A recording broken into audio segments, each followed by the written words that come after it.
Hi everybody, I'm Jonathan, messenger for the spirit world. Hope you're all keeping safe and well. I have a lady with me called Ivy, and Ivy, yes,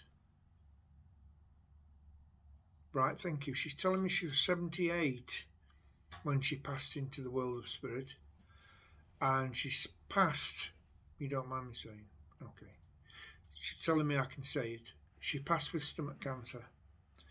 Um, she says it was really painful at first. She says, and then I got that many painkillers. She says, I didn't care anymore. She's saying that she lived a life happily. She's from Hampstead in London. And, all right. It's for her daughter Iris and David, thank you, and David, her son, thank you. That just came through. She's telling me the bits that she didn't like was when she started losing her hair, because her hair was her crowning glory. And she said that she used to, so a friend, right, okay, a friend Trudy advised her to start wearing wigs, and she says it'll give you a new lease of life.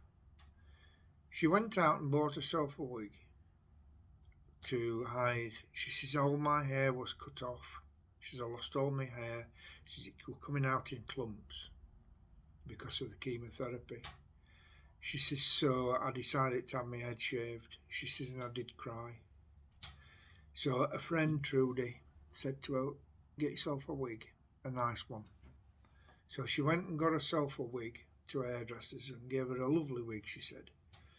And she used to wear it. She says, and you couldn't tell. She says, and it gave me a little bit of a spring in my step. Right.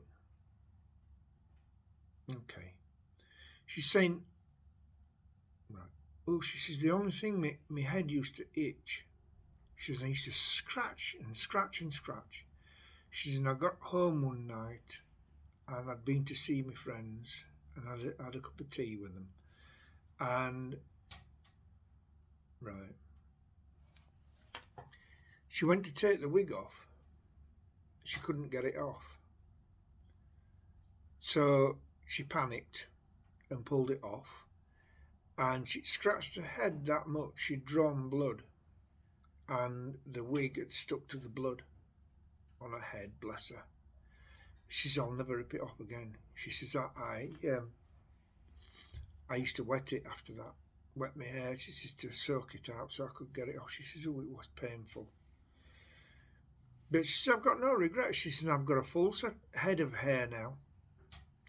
But the cancer spread from her stomach to her esophagus. And she says, and it went into her lymph nodes. She says, and then of course it went into her breasts and everywhere, and eventually went into her lungs. She says, the doctors and nurses, she says, they did try to help me. She says, and they did everything they could. She says, and there was just nothing they could do. She says, I just feel sorry for my family that I left behind, but she says they seem to be doing okay without me. She says, they used to visit twice a week. She says, I was very, very independent. She says, and I had my own circle of friends. She says, and they've got their own circle of friends, so they've got to live life. She says she was a wartime baby from the Second World War. She says, and they were evacuated to Northamptonshire. And she says, I had a lovely time. She says, I've got no regrets. She says, and it was my time. She says, so my time came up. She says, and I had to get it. I had to take it. She said, I had no choice anyway. She says, and everybody up here are ever so nice. And she says, when I went back into hospital, she says, they treated me really well. She's in, they made me better. She says, and I got, my hair's grown back now, so I've got a lovely head of hair. She says, and it's so nice up here. She says, it's lovely. She says, there's no cars or anything like that. She says, not in my bit anyway. She says, and I'm just enjoying my life. She says, it's lovely. So she says, don't worry about me. She says, I'm in the best place. Okay, bless you. She said what she wanted to say now. She says, don't be sad. She says, it comes to us all. But she says, you enjoy it afterwards. She says, you just take your clothes off, or your suit off, which is your body. She says, and you leave that behind. And she says, and you get another set of clothes. She says, that's how life is. Oh, bless you. Thank you.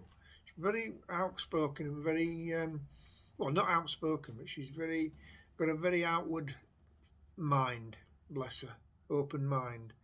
So God bless you anyway. Oh right, okay. She's going to feed the ducks on the pond now, so she's going to have a nice time. All right then, bless you. Thank you. God bless.